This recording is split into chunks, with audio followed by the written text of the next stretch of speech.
Agradecer a Deus, agradecer ao Mestre Jesus por mais essa oportunidade, por mais essa tarefa nessa casa de oração, nessa casa de amor.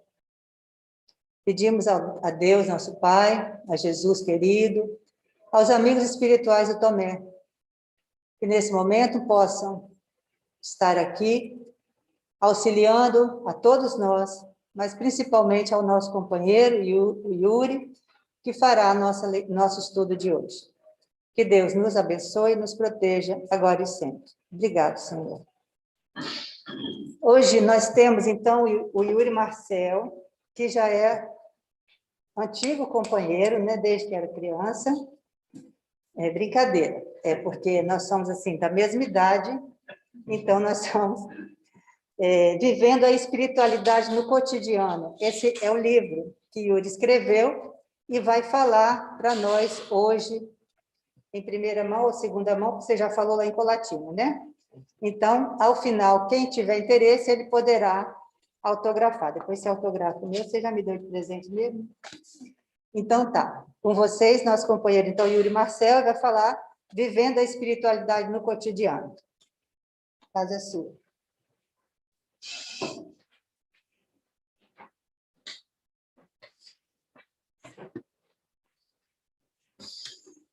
Boa noite a todos.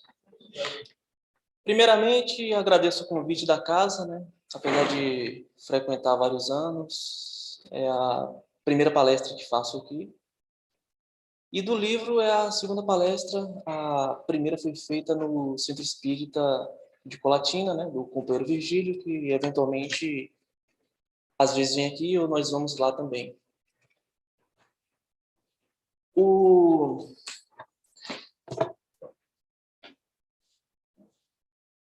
O tema do livro é o Vivendo Espiritualidade no Cotidiano. Qual foi a ideia desse livro? Durante os estudos espirituais, nós temos uma vasta literatura espírita, espiritualista, que tem muitos focos avançados, focos específicos, muito se fala do mundo espiritual, muito se fala dos exemplos de Jesus, que se nós formos avaliar na prática e comparar com o nosso dia a dia, são, a uma primeira vista, inatingíveis. Então, a ideia desse livro surgiu como é que eu posso aplicar esses princípios aqui, no dia a dia? E com essa inspiração, surgiu essa ideia e o projeto ficou pronto esse ano. Nós, para começarmos a falar de espiritualidade, nós precisamos entender o contexto que estamos inseridos. Então, o tema da hierarquia dos mundos, que já é conhecido de todos nós da doutrina, ele é importante ser explanado em conjunto com o nível evolutivo. Por exemplo, nós temos 5 classificações de mundos: primitivos, provas e expiações, regeneração, ditosos e divinos. Quais são as diferenças? Nos mundos primitivos, predomina a matéria, e a parte moral é quase inexistente, ela é instintiva. Por isso que a evolução daqueles mundos primitivos são muito lentas. É uma tentativa e erro, e o sofrimento se faz muito presente. Até que chega um ponto que o espírito está preparado para avançar ao mundo de regeneração. Nos mundos de regeneração, onde nós nos encontramos aqui na Terra, o mal ainda predomina, mas já há um surgimento do bem, já há um desenvolvimento do bem. Porém, nesses mundos de provas e expiações, o desenvolvimento intelectual ele se desenvolve muito rápido e não é acompanhado pelo desenvolvimento moral. Ele não nivela. Nós podemos fazer uma analogia com um pássaro com suas 2 asas. Essas 2 asas precisam estar desenvolvidas da mesma forma para que esse pássaro possa alçar voos. Não é o caso da mediana do desenvolvimento dos mundos de provas e expiações. Então, nós passamos ao mundo de regeneração, onde o bem começa a sobrepujar o mal, mas o mal ainda existe. embora em menor escala. Nos mundos de regeneração, nossa moral será trabalhada de modo que ela alcance aquele nível intelectual que nós já alcançamos em vidas pretéritas. A partir daí, nós estaremos prontos para alçar voos mais altos. Então, iremos para os mundos ditosos, onde ali o bem predomina. E após isso, para os mundos divinos, onde só o bem existe. Uma dúvida que muitas pessoas ficam no início dos estudos espirituais é se precisa frequentar algum local. Essa resposta, ela é muito individual. É o que o coração de cada um diz para fazer. Pode ser um centro de umbanda, um centro espírita, uma igreja evangélica, uma igreja católica, ou mesmo não frequentar lugar algum. Cada um sabe, intuitivamente, com as leis de Deus que estão gravadas em nossa consciência, o que precisa fazer para se desenvolver moralmente. Há casos de pessoas que frequentam determinados locais, já não se sentem mais úteis ali, ou já não se sentem mais encaixados naquele local e migram. Nós temos também outros exemplos de pessoas que frequentam a igreja católica, conhecem o centro espírita, gostam de frequentar a igreja, fazem um trabalho no bem ali e frequentam o centro espírita, pois lá atende seus anseios de maiores esclarecimentos do mundo espiritual. Então, frequenta os dois sem maior problema. O que nós precisamos ter em mente é se nós estamos sendo úteis, se nós estamos fazendo trabalho no bem naqueles locais, e se nós nos sentimos bem ali, não há problema nenhum em frequentar ambos. Tem pessoas que precisam de mais informações para se convencer primeiramente a nível intelectual. E aí nós podemos partir para os estudos científicos. O espiritismo ele possibilita muito essa abordagem científica. E, à medida que vamos estudando a doutrina, nós vamos comparando com a ciência, com a física, com a mecânica quântica, e vemos ali aqueles princípios bem expostos, coisas que André Luiz falava há décadas, que a ciência agora vem descobrindo. Por exemplo, todas as matérias são compostas de átomos. Nossas moléculas do corpo, esse controle, esse microfone, essa máscara, esse papel, o ar que nós respiramos. Se nós pegarmos um microscópio específico, nós vamos aprofundar, descobrir que nesses átomos são compostos de prótons e elétrons. Aprofundando mais, chegamos nos quarks, aprofundando mais, bóson de Higgs, e por fim, nós vamos chegar à energia primordial, ao vácuo quântico. Essa energia é o próprio Deus, é o próprio Criador. Essa energia, ela permeia tudo que existe. Então, é essencial que nós entendamos que não existe nada fora dessa energia. Não existe nenhuma manifestação que esteja fora do Criador. Não existe fora, existe a energia primordial, onde dela tudo é materializado, variando a frequência e a vibração. Voltando ao nosso plano terreno, muito se fala em ter o conhecimento. Porém, mais importante que ter o conhecimento é nós sermos, em nosso dia a dia, o exemplo desse conhecimento. Um caso do gato de energia. Supondo que determinado membro da família faz um gato de energia visando evitar de pagar aquela conta de luz elétrica. Não é só o prejuízo à concessionária e o prejuízo aos outros consumidores que pagarão a conta mais cara que essa pessoa está dando. Se essa pessoa tiver um filho, ela vai estar dando um mau exemplo para aquela criança. E ela se tornará responsável pelas atitudes dessa criança por causa do mau exemplo.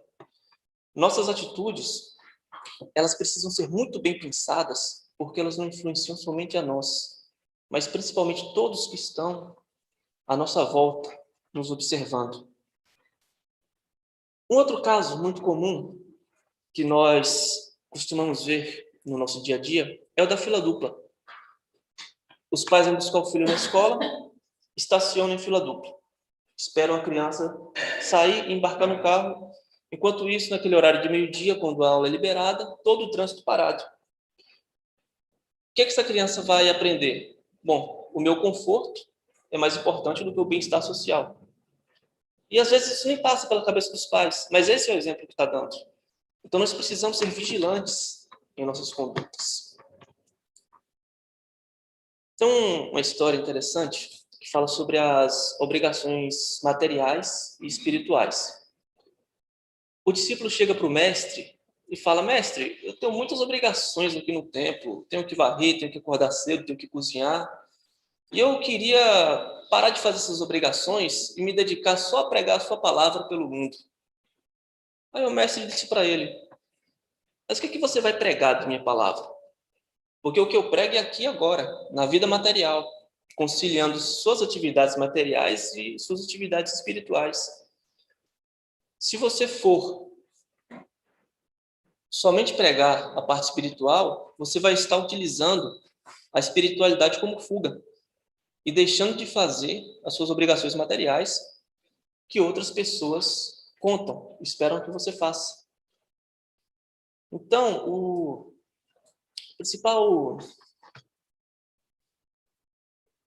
a principal coisa que nós devemos ter em mente quando nós estamos tratando sobre espiritualidade, seja onde nós estamos frequentando, o que nós estamos estudando ou o que nós estamos fazendo, é que se está compatível com amar e servir.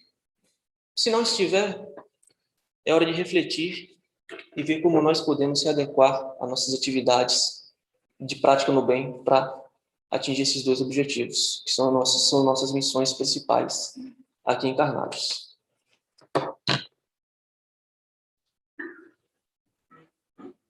Um tema interessante é o da contabilidade cósmica. Quem tem alguma formação, já trabalhou com contabilidade, vai entender um pouco melhor essa parte. Todos nós estamos sujeitos aqui à lei de causa e efeito. Essa lei de causa e efeito, ela se opera com base em uma contabilidade cósmica divina em tempo real. Cada atitude equivocada nossa, ou cada coisa que recebemos, nós criamos um débito em nossa conta. E cada atitude correta nossa, ou cada coisa que doamos ou fazemos ao outro, nós vamos aumentando o nosso crédito.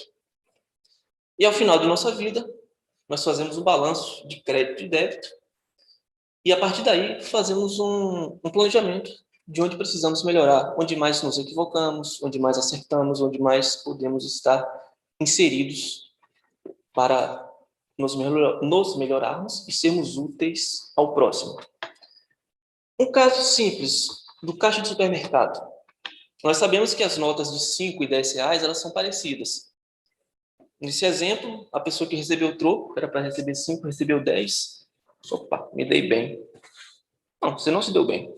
Você acabou de criar um débito por uma coisa boba, que pode acarretar não só um prejuízo à empresa, pode acarretar a demissão do caixa do supermercado, por uma suspeita de fraude. Então, toda atitude, por mais simples, por menor prejuízo, por mais boba que pareça, ela pode ter uma consequência maior do que a nossa esfera de visão naquele momento. É por isso que a importância do vigiar e orar. Orai para não abaixar nossa frequência e vigiai para não cometermos determinadas atitudes que possam prejudicar a nós mesmos e aos outros. Nesse assunto da contabilidade cósmica, às vezes nós, examinando a vida alheia, percebemos, poxa, mas aquela pessoa, ela erra tanto, ela faz tanta coisa ao próximo e nada acontece. Já se eu errar qualquer mínimo erro, a vida já me chama a atenção, eu já recebo aquela resposta imediata na hora, ou seja, a lei do retorno. Por que isso acontece? Porque nós avaliamos do ângulo dessa vida. Nós esquecemos que lá atrás nós já fomos Pedro, Paulo, João, Maria, Teresa, Paulo, Marta, João, e essa encarnação atual. Então, essa contabilidade cósmica, ela não se restringe a essa vida, ela vem desde lá de trás. Então, quem sabe, lá atrás nós já erramos bastante e nos comprometemos a acertar nessa encarnação. Então, aqui, olha, se eu errar, me equivocar, me chame a atenção. A espiritualidade dá um jeito de nós sermos pegos no flagra, de de alguma forma, de nós não aumentarmos mais ainda os nossos débitos. Então, é por isso que algumas pessoas pensam assim, poxa, eu não tenho o direito de errar. É por isso. Porque você veio aqui justamente para fazer diferente do que já foi feito nas encarnações anteriores. Tem outro caso que muitos de nós já conhecemos, do Divaldo Franco. É um caso muito interessante. Na encarnação passada dele, ocorrida há 400 anos, ele estava inserido na igreja e levou um companheiro ao suicídio. Esse companheiro virou obsessor dele e passou a perseguir durante 4 séculos, somente focado naquela vingança. E nessa encarnação atual, na juventude do Divaldo Franco, quase o levou ao suicídio. Mas na hora H, a espiritualidade interviu e impediu que a missão do Divaldo fosse interrompida. O Divaldo Franco, desde a sua juventude, sempre trabalhou no bem. Ele veio nessa encarnação para isso. Para acertar débitos passados dessa forma, se melhorando e fazendo o bem ao próximo. Ele tem um projeto muito interessante chamado Casa do Caminho, que funciona em Salvador. Nesse espaço funcionam escolas, creches, oficinas, empregam várias pessoas, atendem crianças carentes.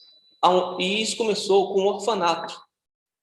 Esse orfanato, na época, o Divaldo adotava as crianças e registrava em seu nome. E em uma dessas noites, apareceu uma menina que foi deixada lá na frente. O Divaldo pegou aquela criança para levar e o pessoal falava, Divaldo, não está com mais ninguém, nós não podemos receber essa criança. Mesmo assim, o Divaldo levou. Quando ele chegou no quarto para levar a criança ao seu berço, o obsessor apareceu para ele, Divaldo, você sabe quem é essa criança? Foi minha mãe, na encarnação passada. Mesmo todo o trabalho do bem que o Divaldo fez não tinha sido suficiente, mas essa atitude providenciada pela espiritualidade tocou o coração daquele obsessor e a partir dali ele viu que o Divaldo não era mais aquela mesma pessoa de 400 anos atrás, que havia se transformado. E a partir daí foi feita a reconciliação, não com nenhum prejuízo em relação a Divaldo, mas com a prática do bem, ajudando aquela que tinha sido a mãe do obsessor. Tem um outro caso em que a espiritualidade ela sempre nos proporciona o caminho do bem como forma de saldarmos os nossos débitos. É um caso de um empresário americano que estava em viagem em Israel. Esse empresário estava inquieto na hora do almoço para pagar sua conta na pizzaria por causa dos compromissos profissionais e o senhor israelense, percebendo a inquietação do americano, falou, se o senhor quiser, pode passar aqui na minha frente, no meu lugar na fila, e pagar. O americano agradeceu, pagou a sua conta e foi embora. 5 minutos depois, explodiu uma bomba na pizzaria, deixando alguns mortos, vários feridos. A polícia isolou a área e o americano foi procurar aquele senhor que tinha salvo sua vida. Não achou. Procurou em vários hospitais da cidade até que conseguiu encontrá-lo. E falou, olha, o senhor me salvou. O que o senhor precisar de custos, de cirurgia, é por minha conta. Aí a família falou, não, quando há atentados aqui em Israel, o governo paga, então o senhor não precisa se preocupar. Não, mas faço questão, vou deixar meu contato com vocês, se vocês precisarem de alguma coisa, eu estou à disposição. O americano voltou para casa e, passados alguns meses, recebeu a ligação do filho desse senhor, que falou com ele o seguinte, olha, meu pai vai precisar de uma cirurgia que só está disponível nos Estados Unidos. Infelizmente, aqui ele não conseguiu sua recuperação. O americano comprou a passagem e fez questão de buscar pessoalmente o senhor israelense no aeroporto. Só que esse senhor, ele chegou nos Estados Unidos no dia 11 de setembro de 2001. E o americano trabalhava nas Torres Gêmeas. Se ele não tivesse ido buscar o senhor pessoalmente, ele poderia ter morrido naquele desastre que houve. Então, no nosso dia a dia, nós precisamos pautar as nossas condutas nesse tripé. Ajudar, trabalhar e estudar. O ajudar, ele não é somente aquela ajuda financeira. Pode ser um sorriso que você dá para uma pessoa que está triste, e aquilo ali pode, de alguma forma, mudar o dia dela. Pode ser carregar compras, ajudar alguém a atravessar a rua, abrir a porta do elevador. A vida sempre nos coloca em situações, e mesmo em pequenas coisas, que nós podemos ser úteis. O trabalhar, além do nosso trabalho, do nosso dia a dia, do nosso ganha-pão, é o trabalho no bem. É a boa obra, ajudando de alguma forma alguém que está necessitado. Um trabalho com constância. E o estudo, além, claro, do estudo que nós fazemos aqui, de adquirirmos conhecimento, é o estudar a nós mesmos, onde nós precisamos melhorar, onde nós podemos avançar, onde nós estamos errando reiteradamente. Mudando um pouco de assunto, um tema muito interessante nos dias de hoje são as redes sociais. Qual a reflexão desse tema? Até onde estamos deixando as redes sociais avançarem em nossas vidas? Imaginem que é um motorista dirigindo e o sinal da mensagem apita no celular.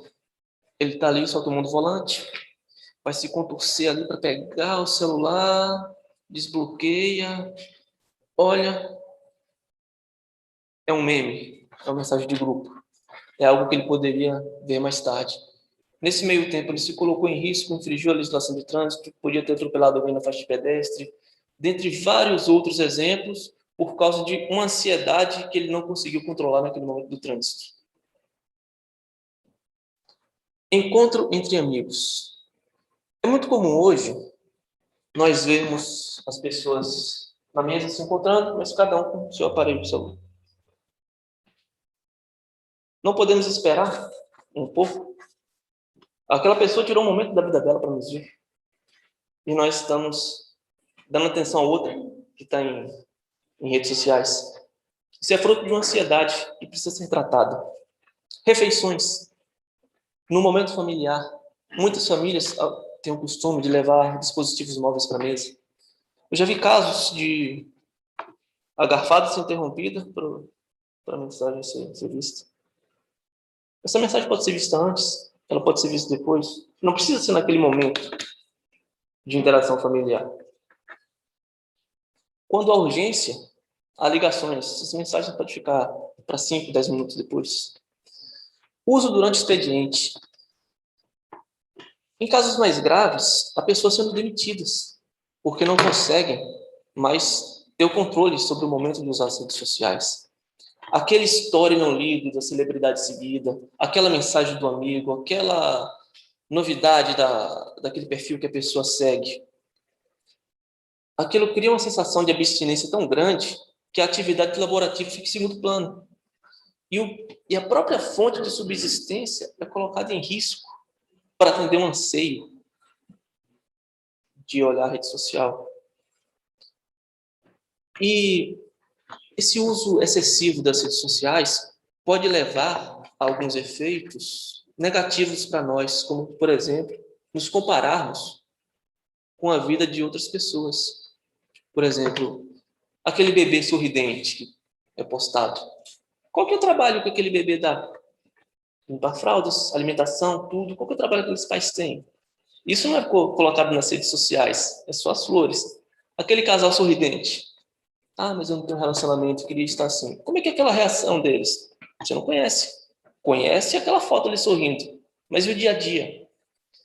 Aquela viagem, aquele carro que é postado ali nas redes sociais. Puxa, eu queria fazer isso. Tá, mas quanto que aquela pessoa trabalhou? Quanto que aquela pessoa se esforçou para conseguir aquilo? Então, é uma postura equivocada nós usarmos a mesma régua para comparar duas vidas, porque cada pessoa tem suas prioridades, suas preferências, suas dificuldades. Nós não podemos comparar êxitos sem saber tudo que está envolvido por detrás daquilo. É por isso que Jesus dizia, não julgueis. Que quando nós julgamos, nós atraímos o mesmo peso do julgamento para nós. E uma reflexão para fazermos sobre esse tópico das redes sociais é: eu determino até quando as redes sociais estarão em minha vida, ou elas que determinam quanto que eu vou usá-las, como, por exemplo, quando o celular apita no trânsito? que esse uso excessivo ele pode afetar amizades, relacionamentos, inclusive causar afastamentos. Dinheiro e dívidas. Esse é um tema muito importante, né, para nós que estamos encarnados.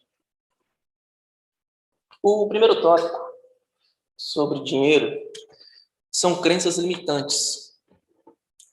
Muitos de nós já ouvimos as seguintes frases: rico não entra no reino dos céus, dinheiro é sujo, se eu tiver que ganhar alguém vai perder, e não está fácil para ninguém. Esse tipo de crença impede, ou pelo menos dificulta bastante, que a prosperidade se manifeste em nossas vidas. Porque nós estamos criando uma repulsa a qualquer forma de prosperidade. E por mais que nós trabalhemos, aquelas crenças ocultas exercem um papel de sabotagem muito grande, que a nível inconsciente, que na reflexão de forma consciente nós não conseguimos detectar qual que é o motivo. Poxa, mas eu trabalho, eu me esforço, eu estudo, mas eu não faço. Tá, mas o que está atrás? O que você acredita? Que não é merecedor? Que dinheiro é sujo? Então, nós precisamos estar atentos. Nós temos algumas dessas crenças em relação à prosperidade, que não estão nos sabotando. Uma dica muito simples, mas muito eficaz, é que nós vivamos dentro do nosso orçamento. Por exemplo, com um salário mínimo, é difícil manter um cartão de crédito. Com 2 salários mínimos, não dá para manter um carro. Uma pessoa que vai morar sozinha e ganha 3 salários mínimos, não vai poder ter os mesmos gastos que tinha quando morava com os pais. Um casal que tem um filho e ganha determinada quantia, vai precisar rever os gastos de quando eram solteiros e de quando não tinham filhos. O orçamento vai ser todo revisto. Por que eu estou falando nessa questão financeira? Porque ela interfere muito na nossa evolução espiritual. Como exemplo, eu gosto muito de citar o psicólogo Maslow. Ele tem uma pirâmide que classifica as necessidades básicas da vida humana. No primeiro ponto estão alimentos, roupas, moradias, emprego, segurança física. Somente depois que essas necessidades básicas estão atendidas, é que nós vamos pensar na satisfação das necessidades psicológicas, autoestima, respeito, relacionamentos. E somente depois desse segundo degrau também está atingido satisfatoriamente, e que nós vamos pensar em exercício de poder, em espiritualidade, em autoconhecimento. Se nós não conseguirmos desenvolver uma relação sadia com o dinheiro e evitarmos fazer dívidas, nós não vamos sair desse primeiro degrau. A nossa atenção à espiritualidade, ao autoconhecimento, às nossas necessidades psicológicas vai ficar muito dividida. Nós vamos ficar num ciclo vicioso: salário, alimento, dívidas. Salário, alimento, dívidas. No nosso campo mental e até na nossa disposição física, nós não vamos ter foco para tratar dessas questões. Então, nessa caminhada espiritual, se nós conseguirmos manter sob controle essa parte de dinheiro e das dívidas, nós vamos tirar um peso muito grande das nossas costas e vamos poder nos dedicar ao que nós viemos fazer aqui. Convivência no lar é um tema que é às vezes pouco abordado por serem condutas do dia a dia, mas que pode ser encarado como um campo de treinamento. Vou começar falando sobre o débito que os filhos têm com os pais desde o seu nascimento. Lembro daquela questão da contabilidade cósmica? Agora nós vamos fazer uma de um filho com os seus pais. Primeiro, a mãe, que carrega o filho por 9 meses. Depois o parto, que pode ser a dor do parto natural ou uma cicatriz por conta da cesariana. Já está contando a dívida. Depois nasce aquele ser frágil, que demanda cuidados 24 horas por dia, uma babá, a ajuda de outros familiares e cuidados constantes. Troca de fraldas, mamadeiras, idas aos médicos, roupas. E quando os pais estão exaustos e o bebê está dormindo, eles vão fazer suas atividades pessoais e dormir o tempo que for possível para estar recuperado para mais um dia daquelas rotinas. E isso quando estamos falando de uma família que ambos os pais estão presentes e que há apoio da família de ambos, para que o filho possa ser bem criado. Depois, há toda aquela fase infantil, escolas, medicamentos, onde morar, onde comer, o que vestir, brinquedos, viagens, só dívida, dívida, dívida, dívida, dívida, de nossa para com nossos pais. Sem contar que na infância e na adolescência os filhos ficam muito grudados nos pais. Então, o tempo que os pais têm para fazer suas atividades pessoais fica muito reduzido nos primeiros anos de infância, né? Até que os filhos comecem a trabalhar e consigam dirigir suas vidas sozinhos. Aí os pais vão ter um descanso, mas ainda continua a preocupação, né? O vínculo até o final da encarnação. Esse é o tamanho do débito com os nossos pais. Agora o inverso. Já para os pais, é exigido que seja exemplo para os filhos. É exigido uma reflexão constante, porque muitos pais reclamam: ah, meu filho não ouve nada que eu falo. Ele não ouve, não. Mas ele está vendo tudo que você faz. Se você paga bem a empregada, como você trata seus funcionários, como você trata as pessoas que você se relaciona, os seus vizinhos, se você tem algum vício, se você faz alguma coisa diferente do que você prega. É vigilância. Então, muitos de nós fomos criados no início do século passado com pais que falavam: faça o que eu digo, mas não faça o que eu faço. Essa regra já não funciona mais para quem quer migrar de provas e expiações para a regeneração. Porque na regra antiga de provas e expiações, a autoridade era imposta pelo medo ou pela força. Já no mundo de regeneração, a autoridade moral ela é imposta pelo exemplo. Então, é um compromisso que os pais têm para com os filhos, de ser esse exemplo para eles. Convivência para ajustes familiares. Como nós estamos em um planeta de provas e expiações, a maioria das relações familiares são para ajustes kármicos, para nós fazermos o que nós viemos fazer aqui, que é desenvolver o amor, aprender a amar e servir. Então, o véu do esquecimento, ele vai atuar até onde ele seja necessário. Porque se estão vivendo em um mesmo teto pessoas que outrora foram inimigas, não há utilidade nenhuma deles lembrarem os fatos passados. Porém, quando desenvolverem um sentimento de amor e um sentimento verdadeiro de afeto um para com o outro, quando eles forem confrontados com aqueles fatos passados, aquele sentimento de amor desenvolvido vai ser suficiente para que o perdão atue e sejam sanados os débitos de um para com o outro. Na convivência no lar, o ideal é que haja respeito mútuo, colaboração, rotina e regras acordadas. Por exemplo, se um cozinha, o outro lava o prato. Temos um horário para dormir até meia-noite. Ou temos um horário para acordar até às 8. Ou podemos receber visitas tais dias. O uso de veículos será dessa forma. E várias outras regras que, se todos seguirem, a convivência fica harmoniosa e esses débitos passados ficam muito mais fáceis de serem trabalhados, já que há o respeito entre todos. Uma prática muito interessante é o Evangelho no lar, onde uma vez por semana a família pode se reunir, pegar algum livro, por exemplo, Caminho, Verdade e Vida, Fonte Viva, Evangelho segundo o Espiritismo, Livros dos Espíritos, ler um capítulo daquele livro, com um copo d'água, cada um, Cada membro da família dá suas impressões sobre aquele tema que foi abordado.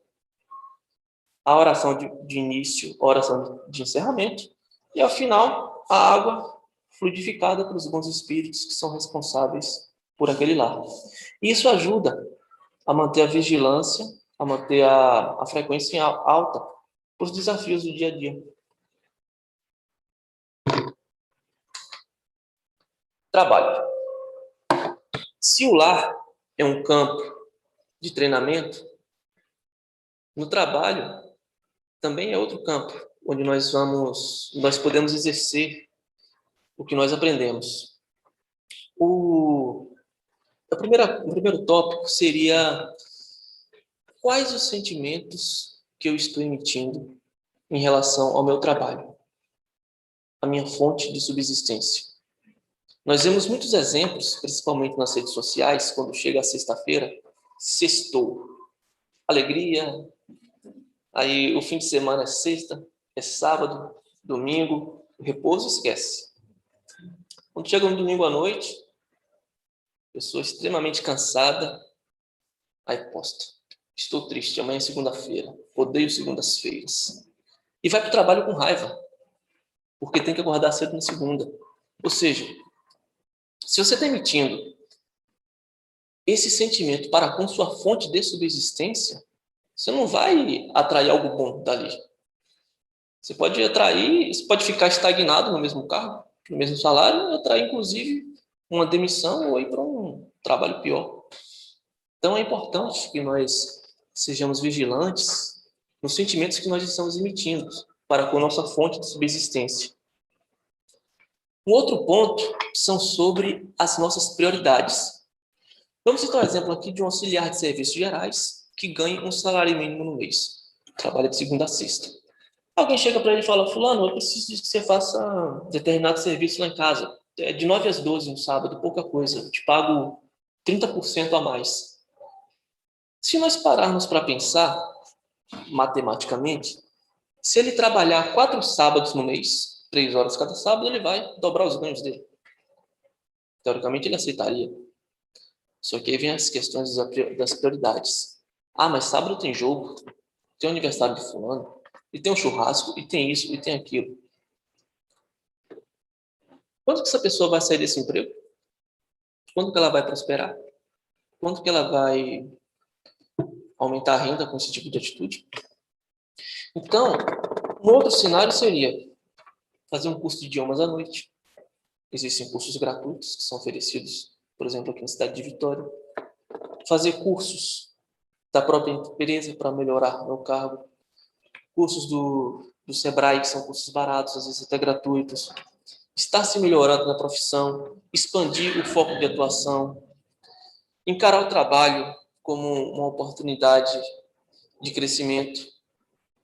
Essas mudanças de atitude, combinada com as mudanças de sentimentos e de pensamentos para com o trabalho, é que vão fazer a pessoa sair daquele nível que está e melhorar na questão de prosperidade.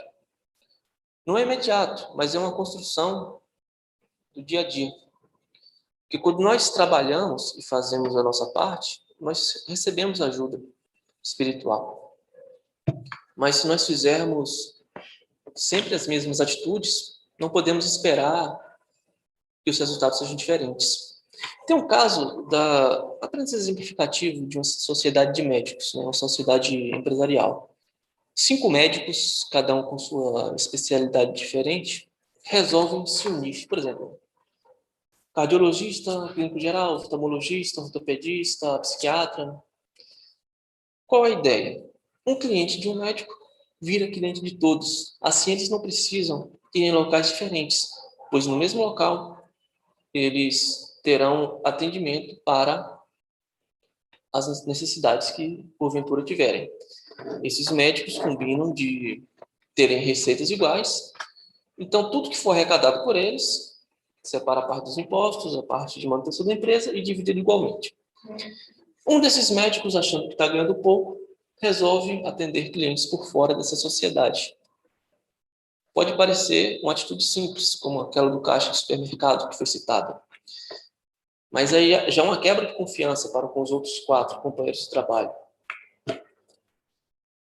Por causa de alguns atendimentos.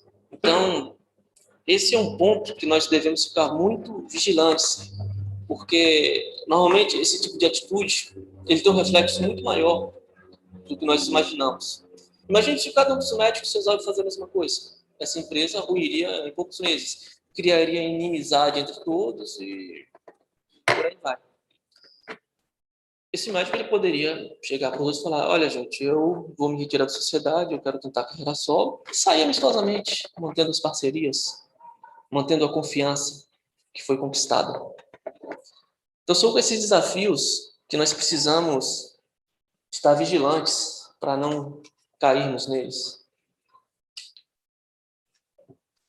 Outro ponto aqui que nós precisamos trabalhar nessa vida física são hábitos e cuidados diários. Cuidados com o nosso corpo físico, emprestado por Deus para essa encarnação, que nós devemos devolver no melhor estado possível. Fazer uma atividade física moderada, sob orientação profissional. Ter uma alimentação saudável, frutas, verduras, consultar algum profissional se necessário. Evitar frituras, enlatados, alimentos processados sempre que possível. Mantermos a longevidade e a saúde. Temos um repouso suficiente, 6, 7, 8 horas, isso varia para cada corpo. E avaliarmos a necessidade de uma medicação, porque às vezes alguns de nós acabam tomando remédios por automedicação, sem necessidade. Quando alguma mudança de hábito, de rotina, seria suficiente para que aquele incômodo cessasse. E, às vezes, algumas pessoas partem para a questão da medicação. Há pessoas que só conseguem dormir hoje com base em medicação. O problema é que essa medicação ela vai ter que ficar mais forte a cada vez. Você vai precisar de uma dose maior para o seu corpo entrar em repouso.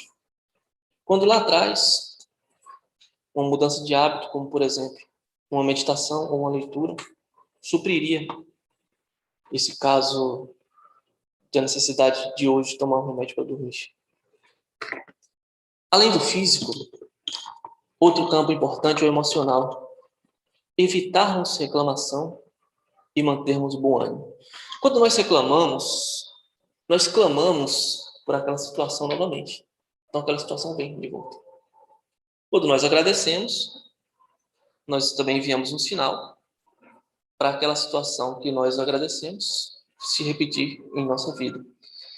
Quando nós reclamamos, nós afastamos algumas pessoas de nossas vidas, porque ninguém gosta de ficar perto de quem reclama. A gente não se sente bem, é como se nossa energia fosse drenada de alguma forma quando nós estamos ali, perto de alguém que reclama constantemente. O contrário é um bom ânimo. A pessoa que tem um bom ânimo, uma palavra de esperança, nós nos sentimos alimentados, como se nossa energia fosse reabastecida. Esse é um campo muito importante a ser trabalhado, que é o nosso campo emocional. Outro ponto, nós devemos honrar nossa palavra e manter o nosso compromisso. Por quê? Da mesma forma que nós esperamos que algumas pessoas cumpram com suas obrigações, outras pessoas também esperam que nós cumpramos com a nossa. E às vezes nós acabamos assumindo compromissos que nós não vamos poder cumprir por um receio de dizer não. Então, devemos pensar seriamente sobre quando nós damos nossa palavra, porque se nós não podemos ou não queremos cumprir, o melhor é não prometer, não se comprometer com isso, para não criarmos mais um débito na nossa contabilidade. Também nós temos o nosso campo espiritual, né? Que nós podemos trabalhar de várias formas. Servindo ao próximo, através de meditações, estudos e atividades da prática da caridade em geral, sempre no serviço do bem. É a forma como nós podemos trabalhar o nosso campo espiritual. E assim, a nossa fé se manter forte. Falando em fé, tem um caso muito interessante citado na Bíblia. É o caso do centurião romano. O seu servo estava com enfermidade e ele se dirigiu a Jesus falando: Mestre, meu servo está doente de cama. Eu vim pedir para o Senhor curá-lo. Mas Jesus se prontificou: não, vamos à sua casa que vou ajudá-lo. Aí o centurião: não, eu não sou digno que o Senhor entre em meu teto, mas se o Senhor disser uma palavra, o meu servo ficará curado. E Jesus disse: eu nunca vi uma fé maior do que a desse homem em todo Israel. Ou seja, intuitivamente, aquele centurião conhecia bem as leis divinas, como funcionava. Podia não lembrar naquela encarnação específica, mas ele já tinha aquela bagagem adquirida de vidas anteriores. Uma outra forma que nós podemos exercitar o amor é tendo plantas e animais em casa. Parece simples, mas não. Se você rega uma planta, você está criando crédito na sua contabilidade cósmica. Se você cuida de um animal, você também está exercitando. Imagina, você chega cansado em casa, tem aquele cachorrinho ali alegre, tem aquele gatinho ali. Então você já muda seu estado de ânimo de quando você está após um dia cansativo. Então, é um exercício interessante de exercitar a prática do amor com plantas e animais. E até facilita para quando for exercitar com as pessoas, com as outras pessoas. Um outro ponto aqui, também que nós devemos ter cuidado na nossa vida física, né? É de nós procurarmos fechar portas de acesso a más influências que nós, às vezes, deixamos abertas, né? Por exemplo, maledicência, alguns de nós que têm esse costume, e vários outros vícios, vamos colocar. Nós nos autoavaliarmos e ver, poxa, onde é que eu estou, onde é que eu posso melhorar nisso aqui. Manter aquela vigilância, manter a oração, e uma atitude sincera de melhoramento. Assim nós vamos fechando aquelas portas de que nós estamos passíveis a equívocos. Um ponto importante, que é quando nossas vidas começam a ter uma melhora significativa, é quando nós deixamos de lado a postura de vítima, de coitadinho de mim, de fizeram isso comigo, e passamos a assumir a responsabilidade por nossas vidas. A entendermos que se nós estamos passando por aquela situação foi porque em algum momento nós criamos essa situação. Por exemplo, se eu passo reclamando anos e anos e anos, se eu vou manter aquela minha vibração baixa e eu vou afastar algumas pessoas de mim, porque não é agradável ficar perto de quem reclama. Então eu não vou entender por que as pessoas estão se afastando. Mas se eu tiver uma reflexão sincera e procurar aqueles meus defeitos, eu vou identificar que aquela minha postura de vítima, de coitadinho, de reclamação, é que está causando isso. E aí eu vou poder mudar aquela postura, aumentar minha frequência e atrair as pessoas de volta para a minha convivência. É apenas um exemplo simples. E lidar com culpa. Durante séculos,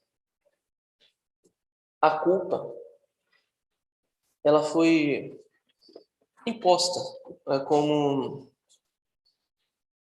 uma forma de dominação por líderes religiosos do passado e que até hoje nós, às vezes, nos sentimos culpados e ficamos remoendo aquela culpa. Isso, por si só, não nos leva a lugar nenhum. Porque, como é ensinado no Evangelho segundo o Espiritismo, nós temos o arrependimento, que ele é o primeiro passo. Depois do arrependimento, o perdão. Perdoar a si mesmo, ou perdoar o próximo, ou pedir perdão ao próximo. A partir daquele novo entendimento, daquela nova postura mental, se comprometer a agir de forma diferente, para não cometer o mesmo equívoco. Então, essa é a forma que nos é ensinada pela espiritualidade, nós lidarmos com os nossos passos equivocados e não ficarmos remoendo um sentimento de culpa que não nos levará a lugar nenhum. Tem um caso, que é um exemplo bem interessante, o da placa de trânsito. Esse caso, ele nos explica que nós devemos entender como é que o universo funciona, entender o máximo possível das leis universais. Se nós pegarmos um carro e entrarmos na contramão, nós vamos bater, causar um acidente, contrair vários débitos. Nós tínhamos um meio de saber que aquela placa era de contramão, se nós tivéssemos feito uma autoescola, por exemplo. Então, nós temos dois meios de aprendizado. Pode ser ou pelo amor ou pela dor. Esse caso é pela dor. Porque nós não vamos poder alegar que não sabíamos que aquela placa era de contramão. Então, quanto mais nós entendermos como as leis universais funcionam, menos sujeitos a débitos nós estaremos. Isso vai ser importante no final das nossas encarnações. Outro caso que a doutrina espírita aborda é a questão do aborto. Em muitos países, o aborto é legalizado. E muitas correntes políticas têm justificado essa conduta e tentam impor aqui no Brasil, inclusive. Muitas são as justificativas econômicas, dentre outras, que levam as pessoas a fazerem essa atitude. Porém, de uma perspectiva espiritual, é uma conduta muito pesada perante as leis de Deus. E no momento da contabilidade, não vai importar a ideologia política, vai importar o que foi feito. E não é só a mãe que é responsável. É o pai que concorda, é o pai que abandona, é a equipe médica. E são as pessoas que trabalham para manter, por exemplo, aquela clínica funcionando. Assim, outro ponto para nós nos atentarmos é: essa empresa que eu trabalho, o que ela faz? Ela fabrica armas? Então, eu estou contribuindo, de certa forma, para contribuir com a proliferação de armas. Então, nós temos que ter esse cuidado também com a escolha de local de trabalho. Ainda voltando a esse caso do aborto, nós não sabemos os desígnios de Deus. E se aquele espírito veio ali para um ajuste kármico com os pais e lhe é negada a sua oportunidade de encarnar? O ódio vai aumentar. Pode vir casos de obsessão. E aquele acerto de contas vai precisar ser feito, seja nessa vida, em uma nova gestação, seja em outra vida, em outras condições. Por fim, o auxílio ao próximo é o nosso meio principal de nos melhorarmos espiritualmente. Mas para auxiliarmos o próximo, nós precisamos primeiro cuidar de nós mesmos. Aqueles slides passados, físico, emocional, espiritual. Porque além do ser, nós também devemos parecer ser. Imaginemos um exemplo. Um médico. Um médico, ele estuda, está ali para ajudar os pacientes, está ali para salvar vidas. Mas e se nós chegamos em um consultório médico, encontramos um médico fumando, por exemplo? Nós não vamos ter mesma confiança naquele profissional. Por mais conhecimento que ele tenha e por mais bem intencionado que ele esteja, ele não parece ser. Então, esse parecer ser, ele é algo importante. Um outro ponto é que muitas pessoas, às vezes, resolvem trilhar um caminho do bem, mas não sentem que estão fazendo aquilo com alegria ou de boa vontade.